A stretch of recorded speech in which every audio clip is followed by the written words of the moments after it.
in first year, I saw firsthand like people were really struggling with that, and there wasn't enough safe spaces for Black students to discuss wellbeing specifically. Okay. Cool. Hi everyone, and welcome to the ACSN podcast. My name is Patrick Billinga, and I'm here with Adebola Delaya. Debbie Afflu.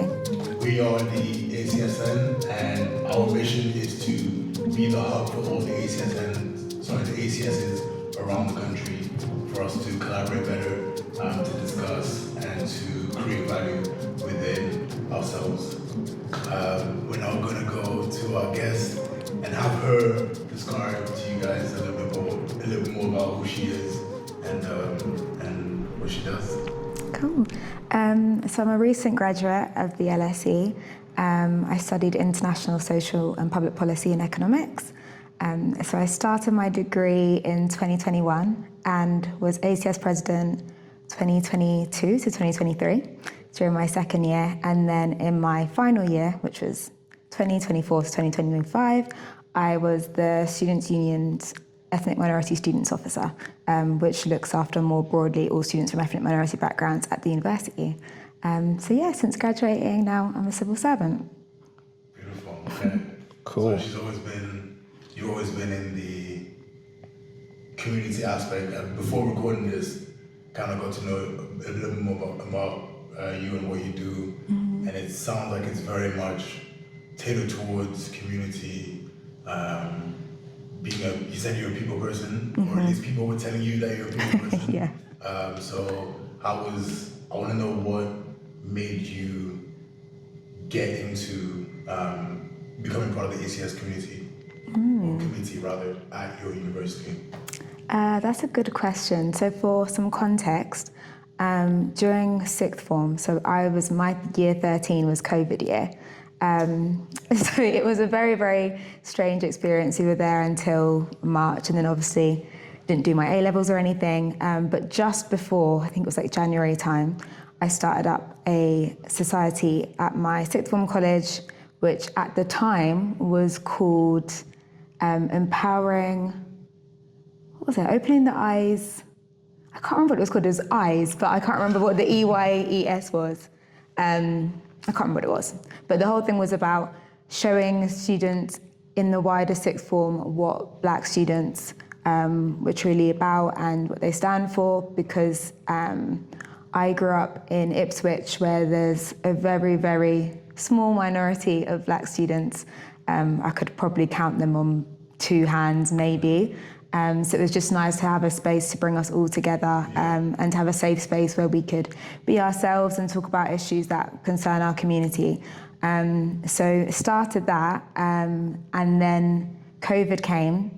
So then that wasn't able to launch while I was in sixth form at the time. So then I decided to take a gap year, and during that gap year, the teachers at the sixth form reached out to me and said they still want it to happen, so I've helped them to start that up, even though I was working full-time elsewhere, and then helped consult the sixth form, or even a bit broader than that, they had like an academy group, so they look after a few sixth forms, just consulting them on how they can make their college campuses safer spaces for students from ethnic minority backgrounds, but me more specifically talking to the Black student experience.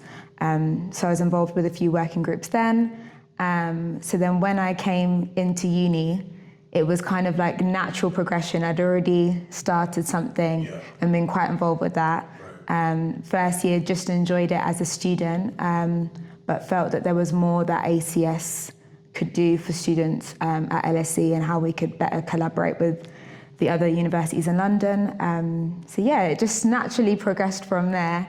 It was, for me, I think, coming from an area where there weren't that many Black students, and then LSE as well, although it is a very, very diverse university, there's still a small minority of Black students specifically. So ACS was the only space I felt that I could connect with people who look like me, and could share the same experiences.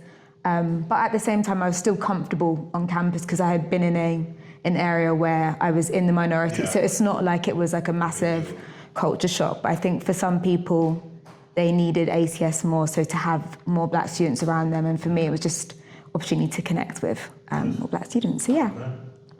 So tell us about your ACS experience. How did it go? How was you elected? How was what events did you do? You know, how did you find the interaction? How did you find managing it with, I mean, you're going to a Russell Group university, so it's obviously not dissimilar to others, but probably a little bit more on heavy academically wise. So yeah, how was it? Very good question. It was, when I look back to it now, I don't even know how I did it. In all honesty, I couldn't even tell you. So the way that campaigning works at LSE, you do the campaign period in the March before you're about to be elected for July. So I had one person that I was up against, but they were not like too serious about it. So we did our hustings, which is where the people who are going up for the president position will almost have like a presidential debate. So you talk about the things in your manifesto. But yeah, I mean, we just had a laugh, me and the person that I was against. Like I wasn't too stressed as such with that. So then got elected in end of March, and then I would have started training in June. Okay, so you had training. Yes. Tell us about that, because that's not ubiquitous of ACSs to have training. Yeah, so I had two forms of training. So one training that our student union delivers, so that every society, even sports clubs, they all have to do this training. So that's stuff like GDPR. For those who were running for president, we had stuff on leadership, stuff about social media training. What else did we have? Risk assessments, how to go about those. Just very generic training modules you have to do. And it was 1 week we would go in to campus every single day, and we'd have in-person sessions, and we would have someone come in and they'll talk about certain things, and they would talk about, okay, this is how you put together your or this is how you deliver the points on your manifesto, this is how you work with your committee, this is what the responsibility of each committee position is. So every society ideally should have a core committee which is made up of the president, vice president, treasurer and secretary. So thankfully our slate, we had all four of those positions filled in, but sometimes people don't have one of those filled, so they have to fill them a little bit later. So I had that training. So that was good for helping me know, how do I work at LSE in the Students' Union? How do you book events? How do you do risk assessments? How do you contact venues? All of that type of thing. And then in terms of ACS training specifically, I believe we were the first year at the time. Amos Bursary started up at ACS Leadership Conference. So that was in September. So there was quite a few of us there, some whom I knew already from being within London, but we had universities, we had Essex there, Birmingham there, I think we had some from Leicester potentially, Cambridge, Oxford. So it was quite a nice opportunity to, one, consolidate the training we'd already had done, at least I had done it back in June, so this was in September. So by that point we had a clearer steer on what we were doing. Me and my vice president went together. So we knew, we had our calendar for the year, we knew what we were doing, but that was very good for showing like how are you going to make the most important impact out of your leadership as an ACS president or vice president, or whichever core committee role that you were doing at the time, who were invited to come. So yeah, those two forms of training I think were really pivotal in making sure that I felt prepared going into the role.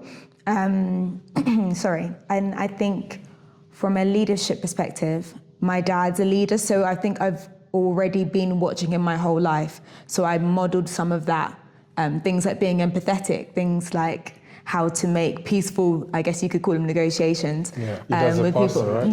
Yeah, he's a pastor, but he's like a very warm pastor. I've seen the way he engages with people in terms of the congregation, which I guess in my case would have been the members, and then how he manages his team, which was for me the committee. So yeah, there was things that would happen and I'd call him up and be like, this has happened, how should I go about it? And I think that was really helpful for making me feel like I was making decisions, consulting the right people, making sure to approach things calmly. What was one of the most challenging events or things that happened in your ACS tenure? There's two I can think of, and I'll say them both, but very, very quickly. So we hadn't even started any events or anything. We were planning. No, exactly. I was literally like, I was staying in London at the time, and I was away from family, and I was working full time, and I was like, this is not what I need right now. But during elections, we had someone who was not of African or Caribbean descent run for a committee position.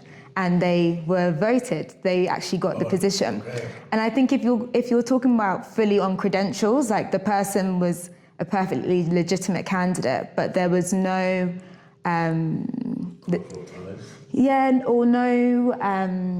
there's no clause in the bylaws that like said that you had to be of African Caribbean heritage to run to be on the committee.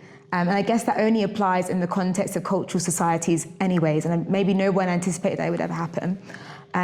So they got the position, and they were a friend of mine, and I suspected, okay, yeah, this might be a little bit contentious perhaps, but I didn't really think that it would turn into what it did end up turning into. So we released our committee introduction video in the summer. I think it was August. I remember it so vividly.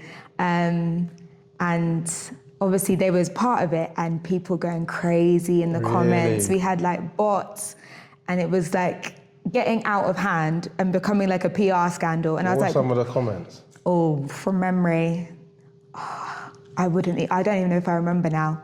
But yeah, they were just saying how could you let someone of non-Afro-Caribbean heritage join the committee, basically, along those lines, and people saying, I'm not going to join ACS if there's someone who's not of African Caribbean heritage on the committee. So that was a difficult situation, one, because it was my friend, and I wanted to protect their identity, because some of them were comments that were genuinely just malicious, and I guess you could say bullying in a sense. So there was that side of it, but then there was also about the reputation of the society and what we stand for. And how do we communicate that in a way that is showing that we can embrace everybody, but at the same time having some standards on certain things.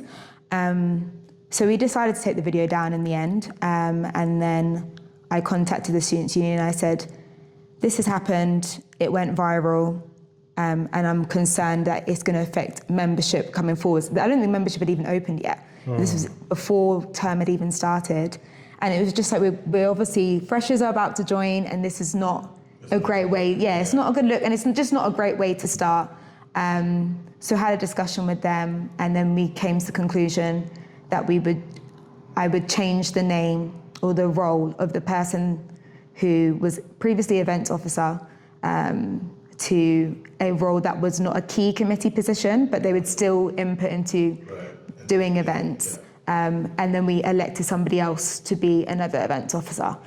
So it meant that our two key events officers were the ones who were running the events, but this person was able to feed in and help with things along the side. And they were part of the committee? Yes, because the student union had its own constitution, its own bylaws. You can't remove someone on that basis because they've been elected. So it's a democratic process. You can't undo it, which is perfectly fair enough. So instead, that's the conclusion that we came to, and the person was perfectly fine with it. They understood, and yeah, it all ends up being fine in the end. So yeah, but actually, I'm not even gonna bother sharing the other one. That was, I think, the most challenging in the sense that I hadn't started yet, and I wasn't at university, so I couldn't just go into the office and be like, this has happened. So it was just I need to set up a meeting with you and PR, I guess. It does bring an interesting theoretical debate.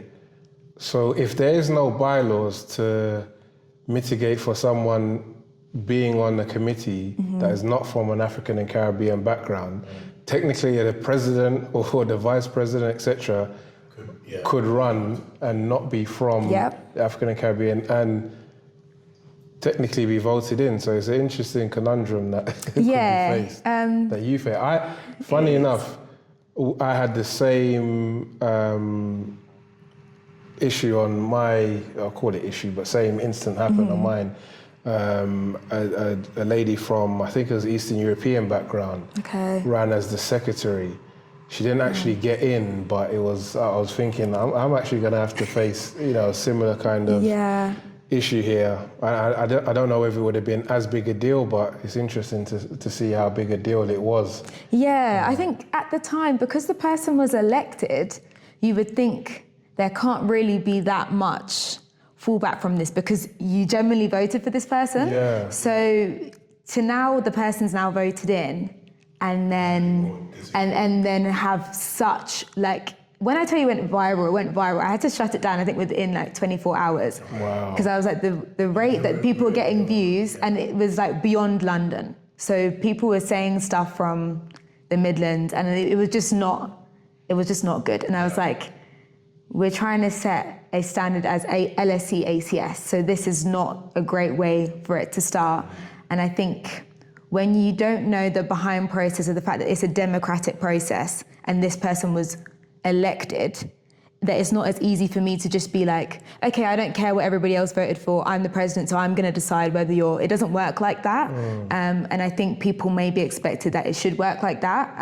But there's a reason why it doesn't work like that, because people would just say, I don't like you, so you're not going to be on my committee, or they would give any reason for why the person shouldn't be on the committee. But since that instance, and I can't remember whether this was in response to it or it happened maybe a couple of years later, our student union representative roles, so I used to sit on a welfare and liberation committee, so we all stand for different groups.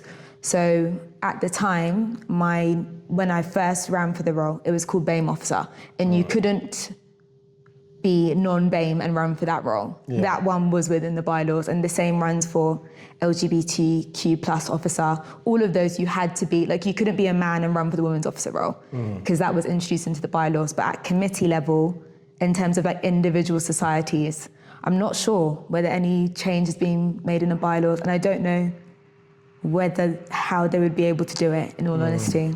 But yeah. It's interesting. I think they should, rule against key positions like the core committee. Yeah. But I can see why wider, you might be, from a different background, but be heavily influenced or heavily, endeavored to the African and Caribbean cause and culture and society, and you shouldn't really...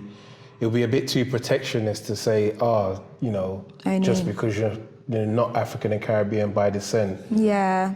Yeah. It's interesting. What was the other challenging incident? Oh, you didn't want to mention it. No, it's fine. You've asked me now, so I will say. I'm sorry, I didn't hear that. No, it's okay. So I think this one was actually more challenging because it was a live incident and I didn't know how to respond in the moment, and I couldn't consult anybody in the moment. But we ran an event for World Mental Health Day in October. So again, this is all things within my first term, like within the first couple of months. It was the very beginning of October. And the speaker had approached us and said, this is what they do and stuff. And the student union has a process of, they do, I guess you could call them background checks as such, on the speakers that you invite. And if you do have a speaker, you might have to have an academic chair or whatever, if the person says something controversial. So they had done the background check. I didn't think myself to do an additional background check because, it's something that they say that they do. They kind of do the vetting process for speakers. It got approved. No issues were flagged. The person came and it started fine. And then the session took a bit of a turn because they started disclosing some very personal experiences for them that would be triggering for others, but they didn't give a trigger warning. And it was uncomfortable in the sense that once she has started speaking and she was emotional, it was inappropriate to tell her to stop or to intervene. And I don't remember how many students were there, maybe 40 students or something. And it's World Mental Health Day. So it was just a bit of a delicate situation on how to respect her and this experience that she was sharing, but also protecting the students. So some did walk out because it was too much for some students. So yeah, it was a very difficult situation. Once she had finished, I managed to segue us back into more of an open discussion where students were sharing their experience of being a black student at LSE, the types of things that they'd faced, and even like beyond that, just being a black student in general. And it was in the end, it was a very, very good session. But obviously it had started that way and students had left and stuff. So yeah, I did an emergency call once the meeting was over because my VP wasn't there. And I called the core committee and I said, this is what's happened. We need to do like a statement ASAP. So we drafted a statement, we did that. I called my dad and I said, this has happened. He was like, yeah, this isn't good. And I was like, yeah, like what would you advise that I do? So he gave me some pointers on the types of things to stay in the statement and where to go next. So this was all within 24 hours. I had to contact the SU, discuss with them what had happened. We had a meeting with them and they were very appreciative that we were alerting them, but they were like, in all honesty, when we did the background check, nothing was flagged to our attention that would have thought that this may have happened. So it's basically, it's not your fault, don't worry. It's not like you somehow were blindsided and you didn't do enough research or whatever. So then, yeah, scheduled a meeting with the speaker along with the wellbeing officer and our events officers at the time. And yeah, had a very empathetic conversation with her. And she apologized and she said about why she said the things that she said. And I think it was just unfortunate the timing of the day was very linked to the personal memories that she was disclosing. So that's why she was so emotional. And she said she's not usually like that. So she drafted a statement, which we then shared with the members, and it was all fine in the end. Good. But yeah, it was one of those ones where in the time, I was like, oh. How am I going to handle this? Yeah. One, how am I going to handle this? But two, should I step in? Should I stop her? Yeah, and she was. Situation. It was very delicate, and obviously the students were uncomfortable. Some didn't know if they could leave or whatever. So it was a bit of a difficult situation. But the students who were the most troubled, I met with them individually, and it was all fine in the end. So yeah, but challenging. I was gonna say, on top of having your father as like a major support system, and you know, just being there to be able to answer your questions or give you advice. It sounds like you had the SU. Do you feel like the SU was quite supportive during your tenure? Okay. Yeah, definitely. I think we, at the time, we did maybe like 50 events in our ACS. 50, wow. Yeah. So it was, we were having like 2-3 events a week. Yeah. So we had to have a good relationship with SU in order to make sure one of the events were getting done, and then that the turnover would, so say for example, we do an event on Monday and we've got another one on Thursday. Right. I would have had to make sure that they were approved, say 3 weeks ahead. So you can imagine we were having like event proposals put forward almost daily. So one thing that we set up that year, and I think that's what kind of led to our success in the end, very soon on when I shared with them, like, these are the events we're planning to do for the year, these are the flagship events, which flagships are ones are like your really, really big ones where you have like 250 plus, the biggest budget events. Those ones you need, I think, like 3 months lead time or something like that, because it's much more manpower required to host those types of events.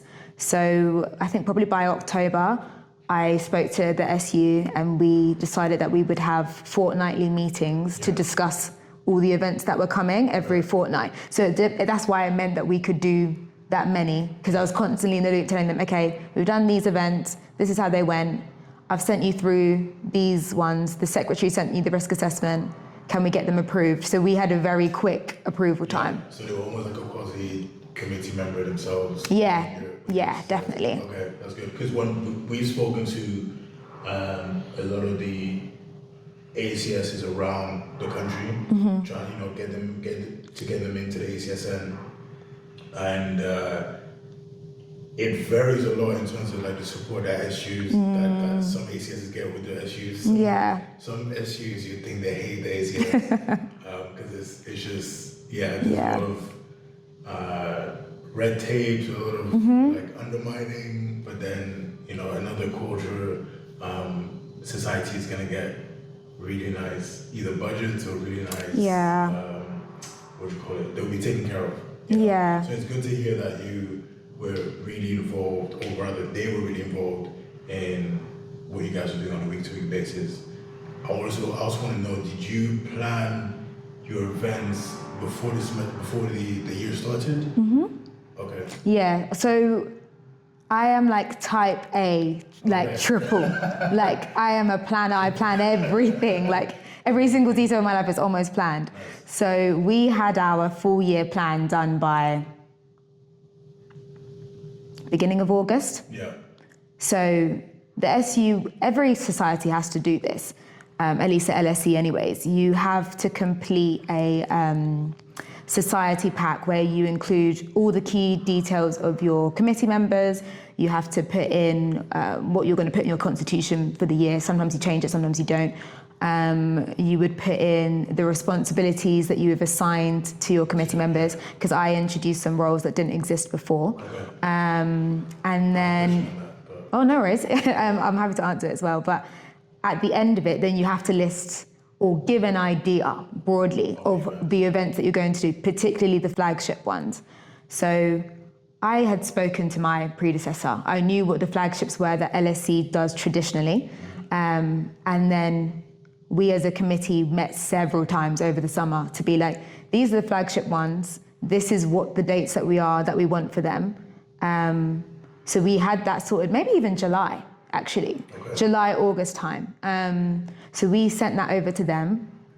And so they knew what was coming. And I think I was very, very intentional with the Students' Union. In order to be successful with those things, you do have to have a good relationship. If you don't, like, it's just going to make it hard for yourselves. And I think learning the system, the way the system works. So our first flagship event was the 23rd of September. I remember it so vividly. And it was a massive event. I think we had like 400 plus students. It was a really, really big event. And I learned very quickly that they might tell you, okay, for flagship, they need to know 2 weeks before, like, certain details. Then I realized, no, you have to give it 4 weeks. I learned that time, because it was like getting to like 2 weeks before the event, maybe even a week before, and there were some things that were not finalized, and me being like type A, I was like, I can't not have this finalized. So even like on the day when like the ticket website was crashing because people were still trying to buy tickets on the day, and constantly having to call the SU to be like, what's happening, da-da-da. I was like, I don't like this stress and they don't like this stress. So we learned from that event, okay, we're gonna go above and beyond than you usually would for societies.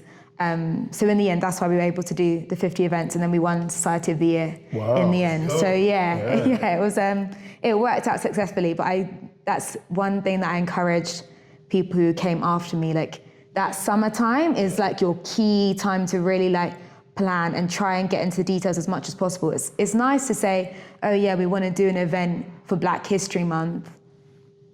Maybe you know the date, but you don't have any idea of the speakers, how you're going to set up the tickets, what the prices will be, what the budget will be, where ideally you want to host it. Yeah. If you don't have that stuff, it's almost like useless. And I think our organisation as a committee, the SU really responded well to that. I think when we made that change of like, okay, we're going to be very intentional to have these fortnightly meetings, it put us more in favour of the SU, because they're like, okay, these people are super organised. Yeah. They're going to get things done to the exact detail. We made sure that everything was always in a loop. So I think like, yeah, exactly. That's what I would say. Yeah. So 50 events, I mean, and winning Society of the Year, that means you're the most successful society. What do you think the ethos and the vision, the kind of committee nucleus was that made you guys so successful?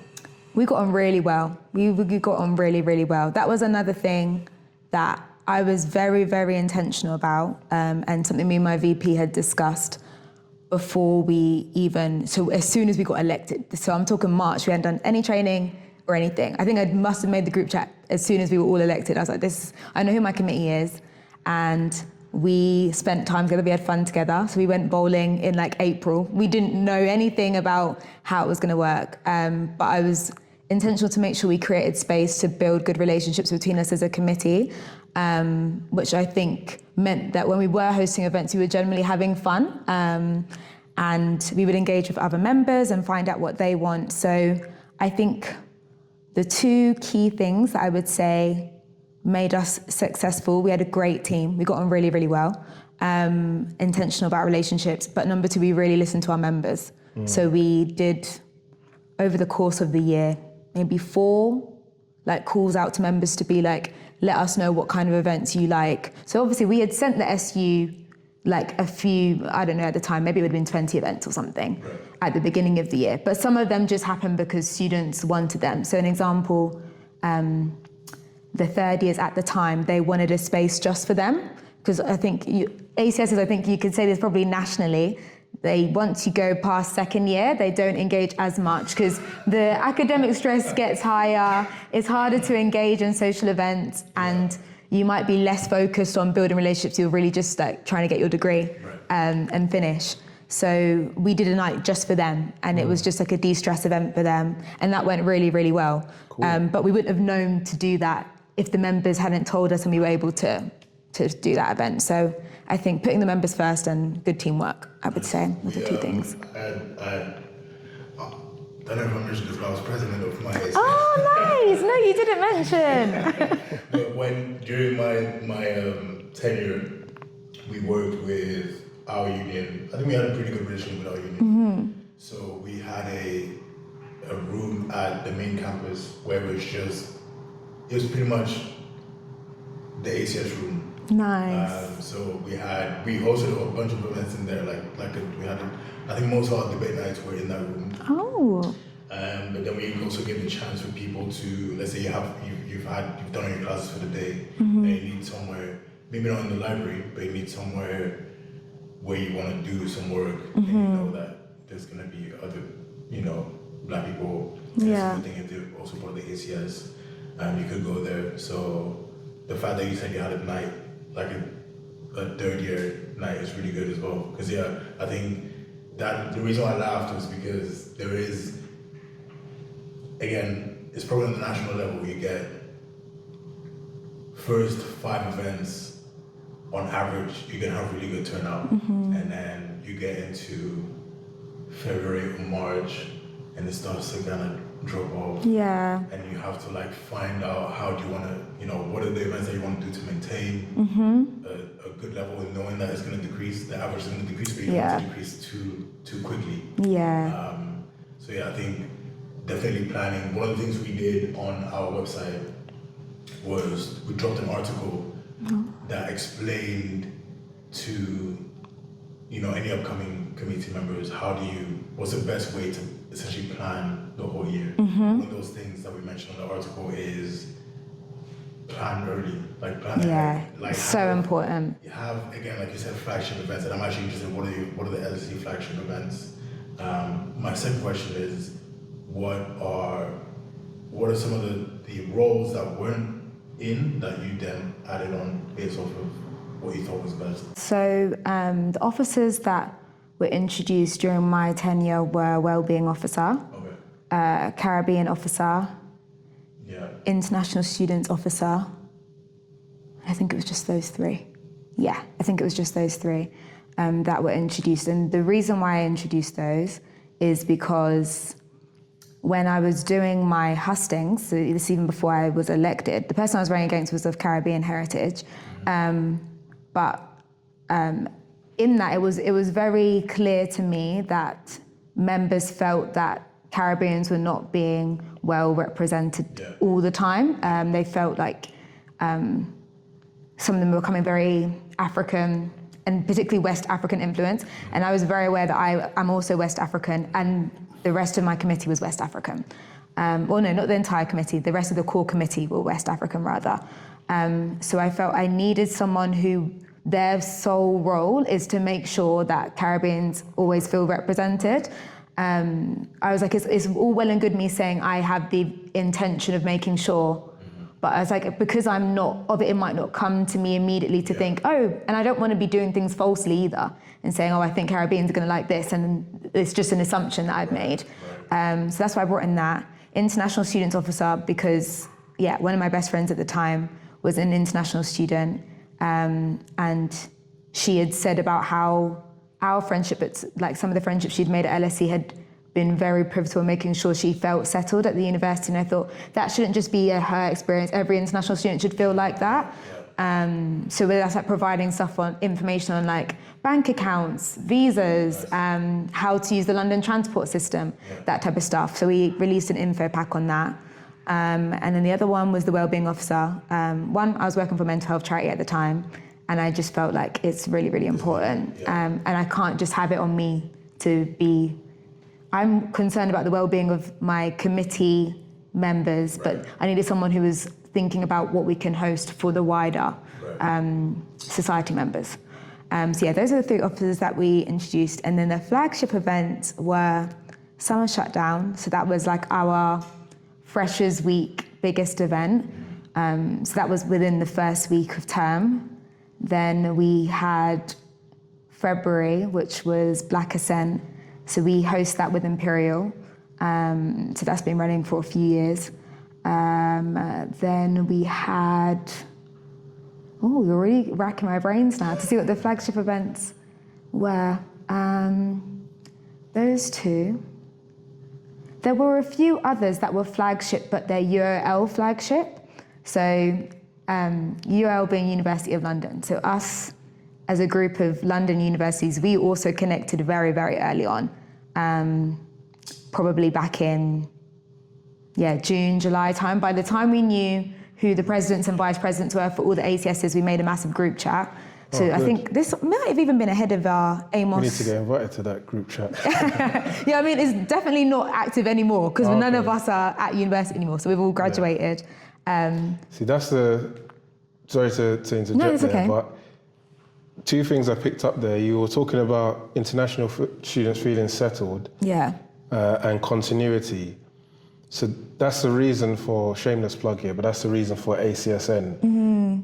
We want to make sure that, when you go on from being an ACSN president, when you go on from university into your careers, there's an alumni there to help you feel settled professionally. What's your career trajectory going to look like? What's some of the things that you should do in terms of extra courses, in terms of, things that can boost your communication skills, et cetera, and also just that continuity there, because year on year, ACSs change. We were having a discussion about how did I, invite you as a guest on the podcast, and there's a lot of investigation work going in there to kind of find out who was the ACS president, who was on the committee. We want to be a central hub so that, people will know who was the ACS president back in 1996, who's the, current ACS president, what does the committee look like?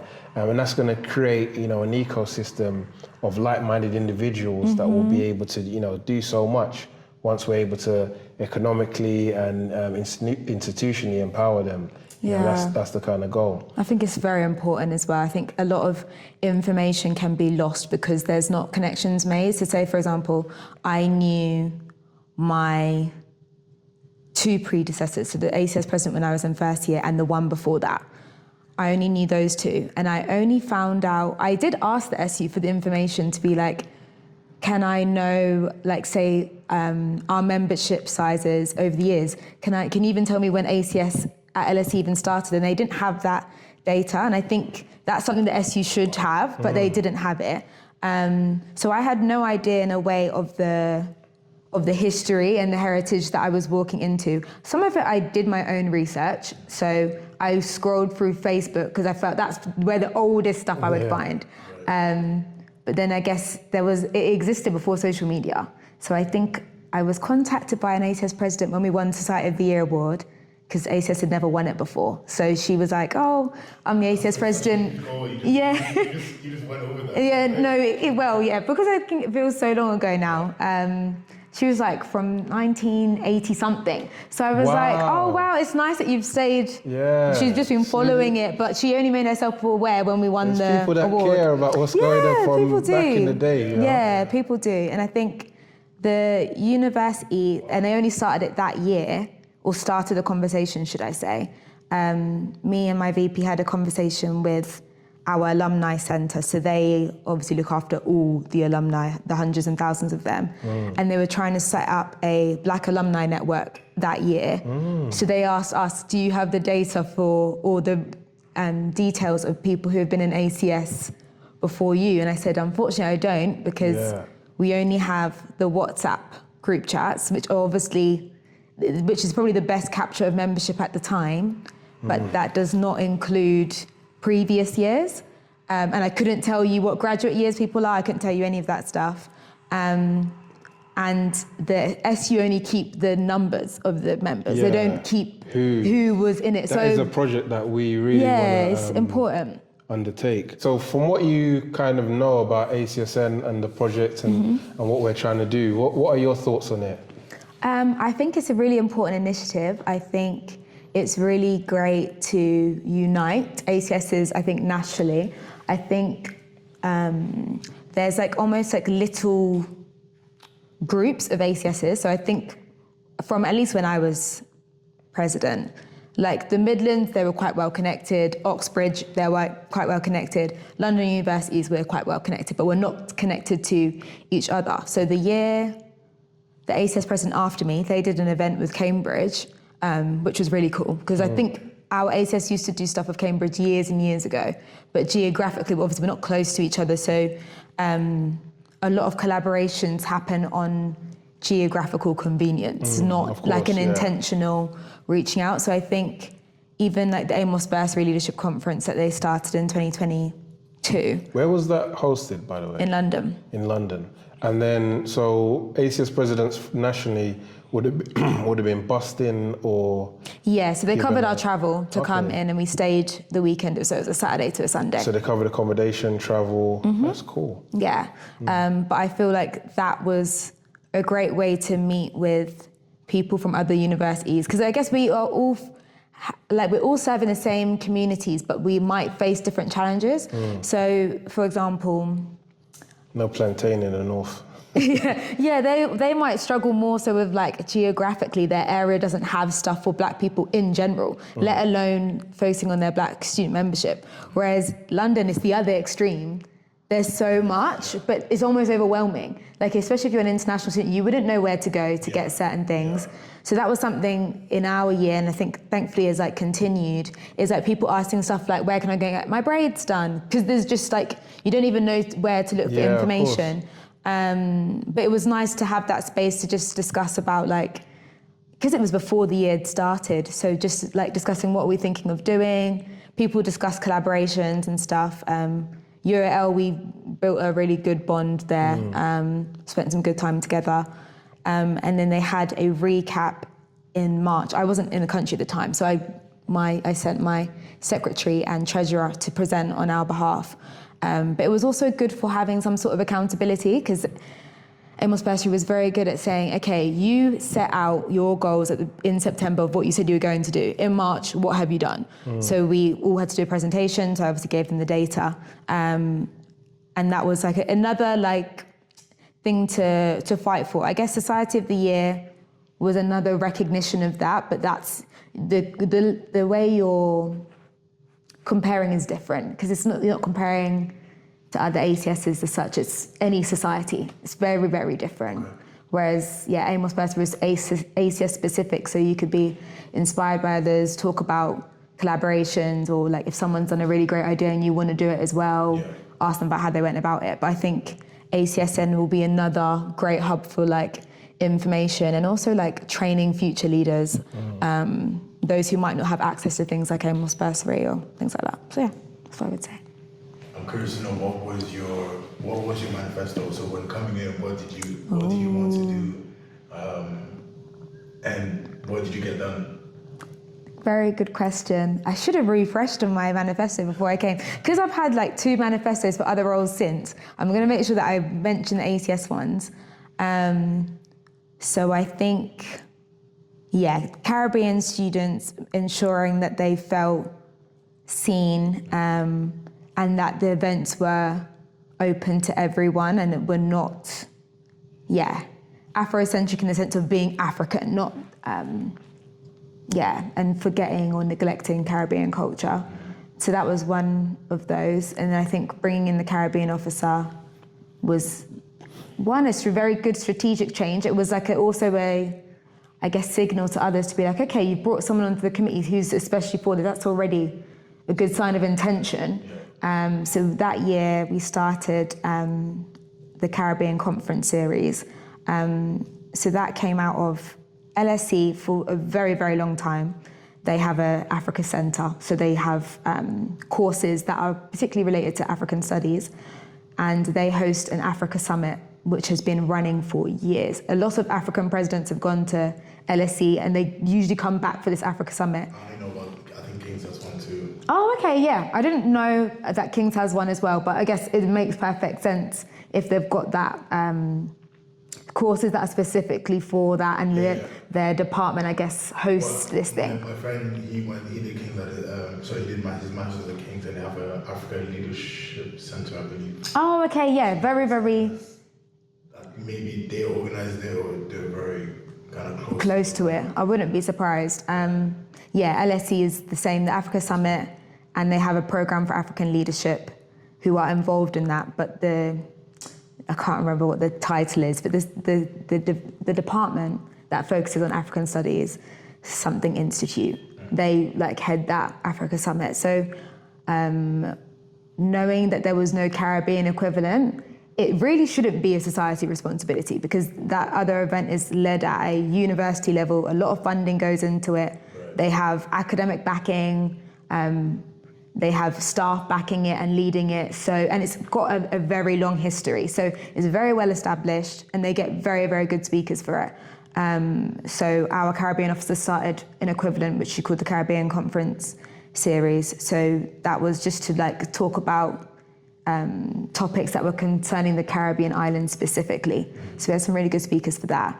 And then another point on my manifesto was about prioritizing well-being.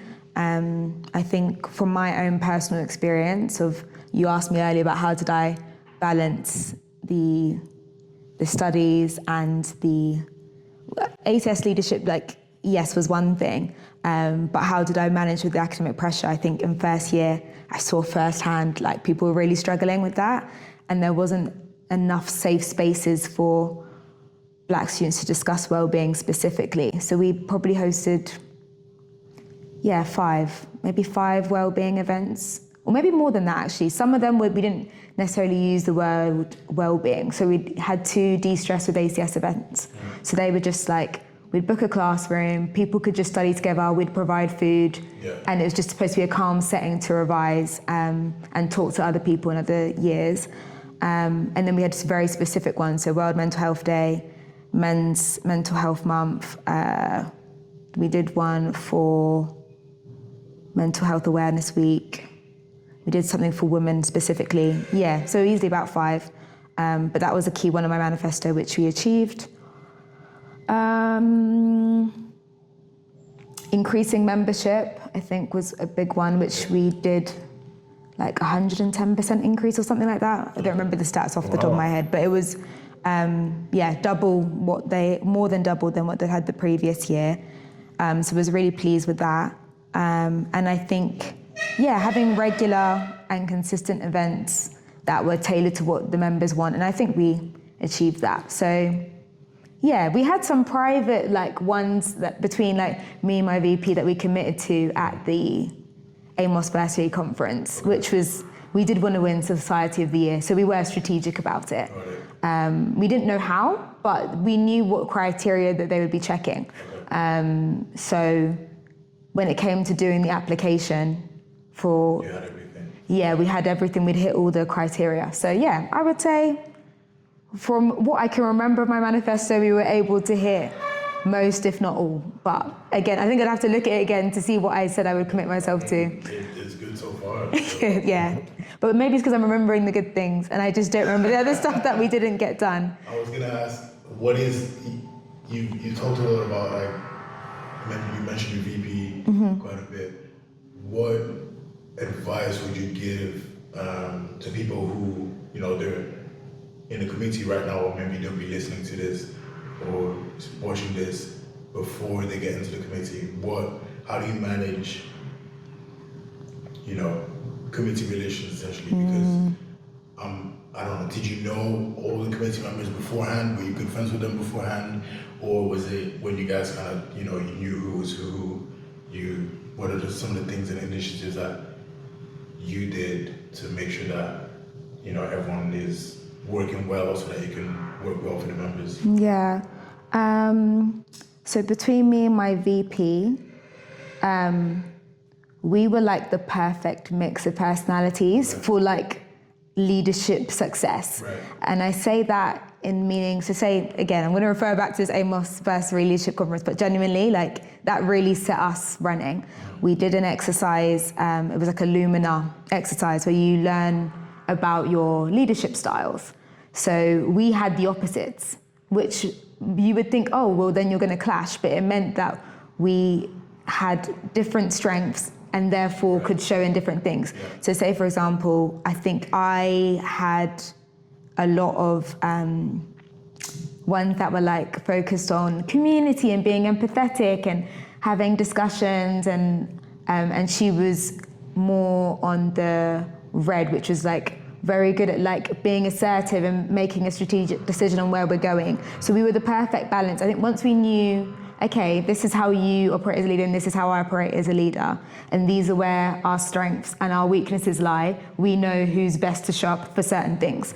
So I think that was really, really key in like making sure that we work together well. And obviously we would speak every day. So we went for dinner together. We just had time as well, just us two, so that we made sure that we as leaders are united. Right. And then you had beyond that core committee, so that was the four of us. We got on really, really well. We would do stuff just the four of us. We had our own group chat. We did our own, we'd have like maybe weekly or fortnightly meetings just to discuss like committee relations, but we would always be checking in with each other. If someone said they've got a deadline this week, we'd be like, okay, don't worry, I'll pick up this. So I think constant communication was helpful, but it was built from good relationship. And I didn't know all of the committee members before I started as president. So when we did the first social event, and that had absolutely nothing to do with ACS, we didn't discuss it because we had nothing to discuss. It was we just went bowling and we just got to know each other a bit better. So that was really good. And then we had a few meetings over the summer, and I remember chairing a few of them and having every committee member share what points from their manifesto that they wanted to achieve. So everyone had their own personal goals, and then we had corporate goals, I guess you could call them. So I think strategically it made it feel for them that they were all contributing something that was directly linked to what they wanted to do, or might be even a good thing for their future. So say one of the officers, the sponsorship officer, she was studying law, and she was very strategic about approaching law firms because it would help her in her career as well. So things like that. And then I'd have one-to-one check-ins with all of them once a term, I think it was. But that was more like a wellbeing check-in to be like, how are you doing? How are you balancing things? So I think, carving out time to just like get to know each other and not discuss ACS things, doing team building things. We went out for dinner together the week before Freshers Week, and I think that meant that when we started Freshers Week, we were all really energetic, we were all like really excited, we were all on the same page, but at that dinner we weren't discussing like the key details of what was happening the next week. That had already been finalized. So it was just like, guys, I've got your hoodies, like, and we just had a nice time. So I think, being relational, I think is really, really, really important as a leader. I think that was something that I kind of said when we were opening up the positions for next year. I was kind of like, if you struggle with people, like think about that when you're thinking about what positions you're applying for, because you're not only like leading people and you have to have good relationships with the people that you're leading, but I think when members are coming, particularly freshers, like some of them, like when they were graduating over this last year, it was like, to me, they feel like my children. Because I remember them when they came in first year and they were like asking me questions like, oh, like I'm studying this course, what should I pick? And all this kind of stuff. So I think even that's why they wanted to continue to engage, because they genuinely enjoyed speaking to the committee members, meeting people like them. So I think, being relational and being a people person, I think is like central to doing anything where you're serving people. Got it. Yeah. Yeah, I mean, I don't know, before we started recording, you said people said that you're a very people person. And now you explaining what are some of the things that you did to make sure that the chemistry was good. Yeah. I see that. And you emphasizing the point of really making sure that you get along with everyone, not just at the beginning, because you the whole way through, definitely. Quarterly checkups, so you have to obviously maintain that. Yeah, definitely. Yeah, that's really good advice. Nice. Yeah, I hope it's helpful. No, I think it is, honestly. Yeah. So where are you from originally? Ghana? Ghana, yeah. Ghana. So my question is, how do you think like UK, Ghanaian-born students, professionals, what's the impact? What impact can they make in Ghana? What lasting impact? Say we were to run a project in 5-10 years, and culminate, some of the strengths of Ghanaian, UK students. What could they input in Ghana? That's a really, really good question. So that's a really good question. I think, let me talk about what I already know is happening. So I mentioned the Programme for African Leadership that the LSE has, and that is about empowering African-born, so you have to have African heritage to be on the programme, and empowering them with leadership skills so that they can go back to whichever African country it may be and influence their culture, society, whatever it is that is really important to them. So they do that really, really, really well. So for me, we partnered with them, but I didn't go too much into that space because they were a university-backed program. They had all the support they needed to be able to facilitate that. So they will do loads of things. Let me think of an example. And that is impacting Ghana. So I had a friend of mine a couple of years ago, she's into like health advocacy, I think it is. So she would literally come and study stuff that is related. I think she was doing health and something policy, I don't remember what the course was called. But then she was also part of PFAL, Programme for African Leadership. Then they would have a discussion, like a real life example of like, okay, this is something that's happening in Ghana, this is what I've been learning in my studies. If we were to model this in a real life scenario, how would we do that? So they would literally have, I can't remember what they call the sessions, but they run it as though it's like real life projects. They'll be like, okay, we want to do this development project or whatever it is. So they do that, and then sometimes they'll invite external speakers, and PFAL is very well connected with their alumni, so that's the way they're able to make impact, because the people who have gone before them might be well established in the health ministry or whatever it is, and can influence that way. So I went to a conference back in May or June that PFAL was hosting, and that was on health innovation, and not health innovation, data innovation, and about how to get young people engaged in the employment market and stuff in Africa more broadly. But they had, I think he was like Minister of Defence for Ghana or something. He came and he was just talking on the topic. But it was good that actions came out of that, because they discussed that then in PFAL, and part of the programme is to ensure that they can go back well equipped. They've built a good community and they can use that. So yeah, that's an example of something that I know works and is a very well working model. But I don't think I've seen it they mainly engage with postgraduate students. So I haven't seen it happen with undergraduate students, but I think partnership is really the best way that it can happen. Yeah, I mean, someone did actually reach out to us when I was ACS president, saying that they had some internships to go to Ghana. I can't remember what the role was concerning. So I shared it in the group chat, and those who were interested in it could apply. But yeah, that's a really good question, and I don't think I have a very good answer for you, in all honesty. No, that was interesting to hear PIFA and what they're actually currently doing. Yeah, I think because the whole purpose of that program is to empower students so that they can then give back, and it's usually applied to whatever they are, have studied. And because they've got the alumni, they connect them really well. They're very good at doing it, and I respect them completely for what they do. And it's in terms of the environment I've been in, it's the best model I've seen of it. So yeah, that's what I would say. Cool. Cool. You got any questions? No, I don't know. Do you have any questions for us? Oh, that's a good question. I think you've touched on it a little bit, but about what do you want the future impact and legacy to be of ACSN? What do you envision it being nationally or even internationally? I'll jump off of that. I want it to be an established institution that from want of a better word, from the womb to the tomb, you're supported. So my ideas of a 3-stage plan.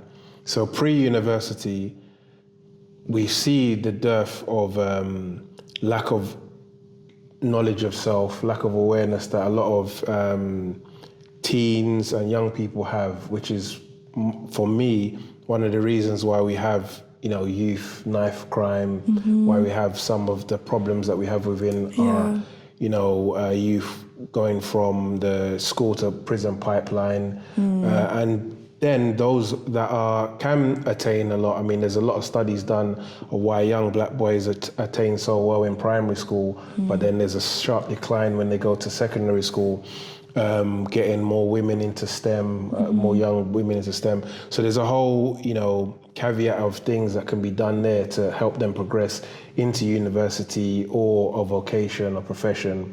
So that's the first stage. Core stage will be the ACS. So making sure that the ACSs are flourishing, economically, training-wise, information-wise, they've got all of the resources that they need to fully maximize their potential whilst they're at university. So that's the second stage. And the third stage would be the alumni stage. So the continuity. Those that have gone on to be CEOs, directors, entrepreneurs, startups, they can now feed back the information of, look, this is what's to come. This is who you need to speak to.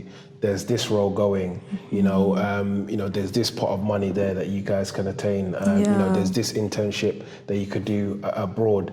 And then if we have that cyclical cycle, and ACSN sits at the core of that as an institution to be able to keep it propelling, my wish is that 10, 20, 30 years down the line, or even 50 years, we can see that, oh wait, we've actually made a long-lasting impact in the UK landscape. They say the sign of a true leader is to plant a tree that you'll never sit in the shade of. And I think myself and yourself, that's what we want. We want to be able to grow that tree that others will be able to sit in the shade of and fully bask in that. Okay. Yeah, for me, it's looking at, first of all, one of the things I'm grateful for is all the trustees who are part of the ACSN there is a overall understanding of what we want to do and where we want to go, but we all have sort of different focus points. Yeah. Right. For me, particularly, it's in regards to sort of economic independence. So just looking at what can we do to help people create value for the world. because when you create value, you make money. So how do you create value? Hopefully within the people that you know, so within the ACSs. And then with creating value, you get resources, and then, you know, kind of using those resources to then create more value for ourselves and everything. When we started off writing what the ACSN was going to be, we have a 40-year plan. Wow. So we very much made sure that we are thinking long term from the beginning, right? But yeah, for me, it's going on to what you talked about, stage 3, which is sort of the alumni club. We want people to be part of, first of all, be part of the ACSs in your university. Yeah. And then your ACS is going to be part of the ACSN. We can obviously help the ACSs because that's the whole point of why we exist. But through that, we're building an alumni club that is, you know, it's always going to increase in value because the more people join, the more value it creates within the alumni club itself. And these people, CEOs, entrepreneurs, directors, whatever it might be, can now help first year, second year, third year, fourth year students in you know, progressing through the career, gaining advices to, it can be minute things as, okay, you in this company, I was in this company, I don't know, 5 years ago, you don't want to go for this specific role, maybe you want to go for this one because X, Y, Z, X, Y, Z, X, Y, Z. Or it could be career-wise, it's like, okay, think about, you know, everyone's talking about AI, or what job do you want to do, you know, in 10 years time that's not going to be at risk. So just getting really real advice that is coming from someone who has experience in the field or in the job, and sort of having that buddy system, but at the same time is also creating value within ourselves, not in a super activist way, but literally it just makes sense to just do that. So why not do it? So yeah, we definitely, I think my vision is the ACSN is gonna be so foundational to the way Black people in the UK look at themselves. Even people internationally, right? So you talked a lot of, like, you had a question around Ghana. What is someone who was part of the ACS, then goes on to be part of the alumni club, they then go back to Ghana and they want to be in law and they want to go to the highest level of law in the country, and someone else that is part of the club is also there, but they have this, we want everyone to build the habit of wanting to work with each other. Yeah. The little story that I say when we talk to the ACS around the country is, you have this unfortunate reality where a lot of African countries don't talk to themselves, or they don't collaborate. And the only time they do is when there's an Africa-China summit or Africa whatever summit, and that's like the only time they actually see themselves face to face, at least publicly. And I think that's it reflects to some sense what I've seen before I was president, and then when I was president as well, of like the lack of collaboration. Yeah, there is geographical constraints, but you know, phone calls exist and exists and everything. So I think we definitely want people to build that habit of wanting to collaborate with each other, which is why we created the whole cluster system. So take example, a lot of the London universities know each other and collaborate with each other a lot. Indians they do that a lot, but those are not the only universities in the UK that have ACSs.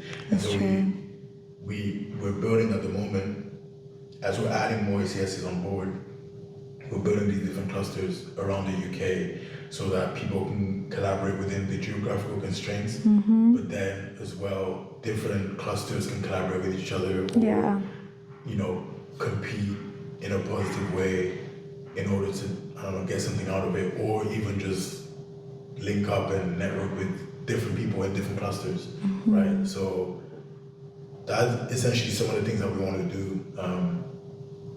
But yeah, those are kind of like the things that I focus on when I look at ACSN in 40 years' time.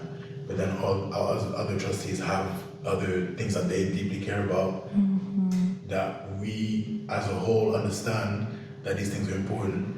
But again, like I said, they really focus on those things. And I think it makes for like a wholesome, wholesome's not the right word, but it makes for like Holistic. Yeah, it really, it's just solid. Like you and your VP, Yeah. yin and yang and everything, right? It's the same thing with us, where everyone's focus is different, but as a whole, it helps for our overall mission. Yeah. You know?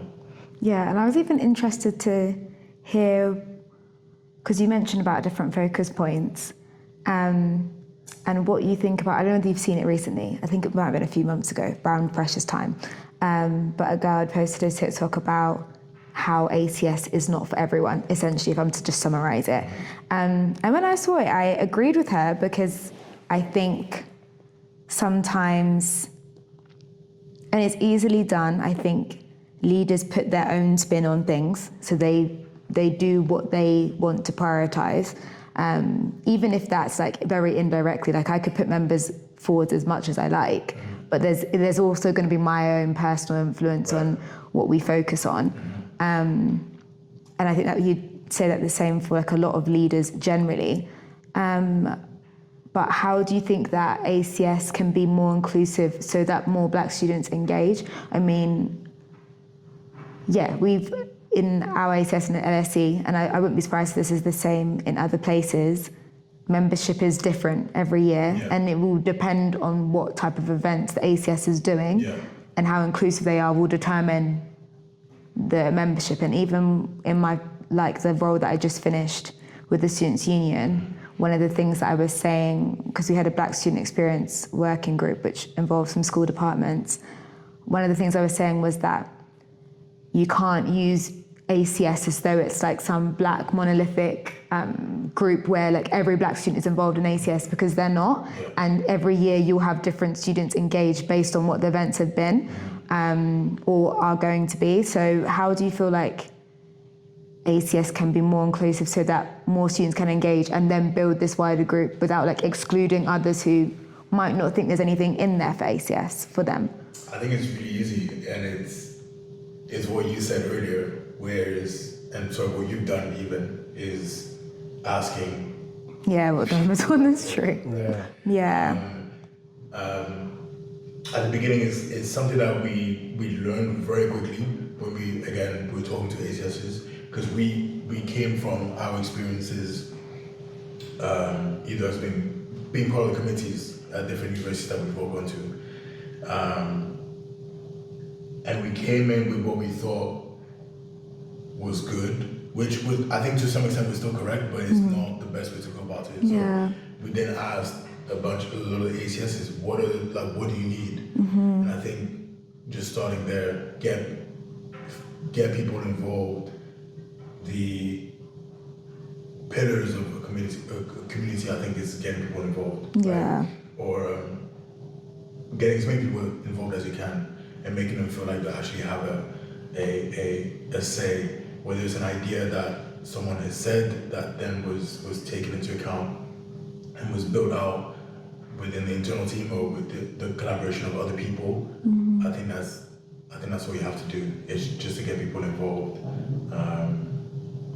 But yeah, you were already doing that, and that's something that we're always asking for ACSs. Because at the end of the day, those are the people who were essentially doing this for, right? We want to be the hub for ACSs, and so we can't be the hub for ACSs if we're not doing what the ACSs think they require. Yeah, that's true. So it came from a lot of calls with them, and then so we have 6 out of the community we talked to, we had 6 main challenges. one of the most funding, because a lot of, not every ACS has a big budget. Yeah. So funding was a major one. I think just information. So even my committee, when I was doing my tenure, the handover period was horrible. It was so bad. We spent what is essentially the first semester trying to sort out, what are the rooms you have access to, how does the ticketing system work, and like all these things that we didn't get when we first joined. Yeah. So there is that goes into the information section.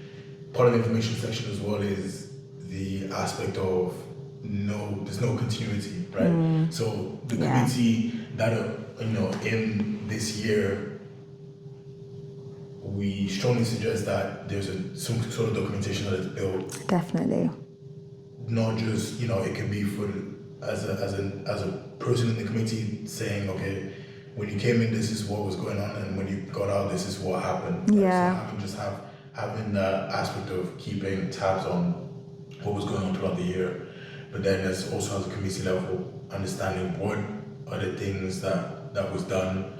Again, simple things like having the names of your members rather than numbers. Like these different things go into the information section, and it goes into the handover issues. I'm blanking on the other four, but yeah, we just learn to encompass all the different challenges that we think most places around the UK were experiencing, and it's now just asking that same question every year, but also working on what can we do to help as the ACSN, but then obviously the members in the ACSN are going to help each other, right? Yeah. Earlier on we talked about I forgot, I think it was the conference that you we share ideas and stuff, yeah. So these things, it's like, okay, how do you do conflict resolution? Yeah. Someone in, I'm trying to think of a university that I don't know, someone in, I don't know, let's take a university in the middle of the country, right? They might not know how to do conflict resolution, but someone who was president of the Kings or someone like you, they might have had some really big, PR scare that you had, and you had 24 hours to sort everything out. So you're then able to give that advice to them, Yeah. And that kind of comes into the alumni club aspect of it. Yeah. But yeah, just getting people involved, I think that's the easiest way to answer your question. Yeah, no, it's a really good answer, and I feel like if there was one thing that I wish I had done more of while I was ACS president, but I then later achieved through my ethnic minority students officer role, was on how to influence your university at an institutional level. I think it can be very easy, I think, as an ACS leadership to feel like you have to take on every issue that concerns Black students at your university, but you might not physically have the capacity to. I mean, I've suffered firsthand from burnout several times during my tenure, and that was something that I said to my successor. I said to her, don't do what I did. Like, you can see the success, but that came at a cost for me personally, and it's not something I would, if I was to do it again, I would have maybe done things differently. Because I guess I was looking after everyone else's well-being, but not my own at the time. But then something that I wish I had done better was engaging with the institution to take on certain things. So say, for example, Black History Month should not, in my personal opinion, be the responsibility of ACS. ACS should be involved, but the institution should be doing something at a university level that ACS feeds into and influences, and doesn't feel like they have to organise everything that concerns Black History Month. And that was something that when I got to my final year, that's why I was making very clear to them, like, ACS is not the only Black student group. I mean, LSE has a few Black student group societies, And they've got PFAL and they've got Afflu, so they've got different things. And so you have to engage all the stakeholders because they all cover different students. Right. PFAL is very good for postgraduate students. ACS is very good for undergraduate students. But then you've got the students who don't engage in either of those things, who kind of can easily get missed. Yeah. And they might engage more with like institution. And when I'm saying institution, I'm talking about the university, their communications. They might engage more with their department. How do you work with departments to do events? So yeah, that's something that I wish I had done differently, but I think it's something that other ACS leaders should consider, like how can you work with others to make the plate a little bit smaller for yourself sometimes. I think it's a good thing when a president wishes they, or I wish I could have, like for me as well, there's so many things I wish I could have done if I had more time. Yeah. And it's the things I wish I could have done, we like put it all in a document, like, oh, this is what we wanted to do. And we kind of like, we pass that down, again, information, documentation, all of that. But yeah, I think it's a good thing when you can reflect and you be like, oh, like this extra thing, needs to be done. Yeah. And being able to be like, yeah, I can't do it. But hopefully the next people have the same amount of passion as you to want to do those things and take your ideas into account and think that, okay, these are actually good ideas that I want to, involve and implement. So yeah. Yeah. Cool. Is that no more questions? Yeah, I think that was a great conversation.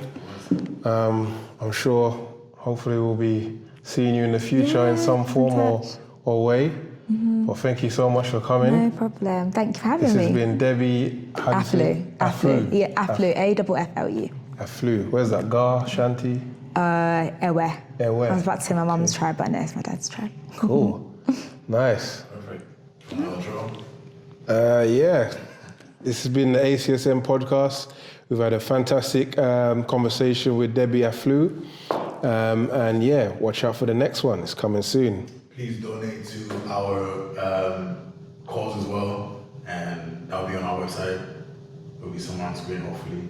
But you can go ahead and donate so that we can help ACSs around the country to make things better. Cool. Thank you so much. No, thank you for having me.